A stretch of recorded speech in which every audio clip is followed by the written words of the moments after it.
গ্রামের চায়ের দোকানে বসে চায়ের কাপে চুমুক। আপনি বাঙালি হয়ে থাকলে এই দৃশ্য চিরচারিত।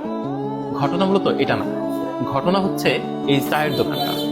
এই চায়ের দোকান যার, তিনি কখনোই চায়ের দোকানে বসেন না। এই চায়ের দোকানে নির্দিষ্ট কোনো বিক্রেতা নেই।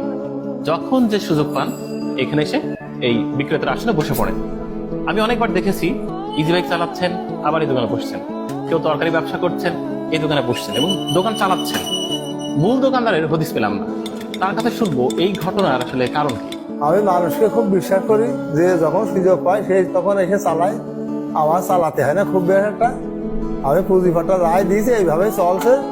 আজ 1 বছর আমার এই দোকানের বয়স, আমি ঠিক মতো বসতে পারিনি। যখন যার ইচ্ছা সেই তখন বানিয়ে খাইয়ে আটা দেয়। কেউ খেয়ালও করে না যে কি দিল না দিল, টাকা দিচ্ছে কি না দিচ্ছে। তো আল্লাহর প্রতি আমার বিশ্বাস আছে, মানুষ আমার ফাঁকি দেবে না।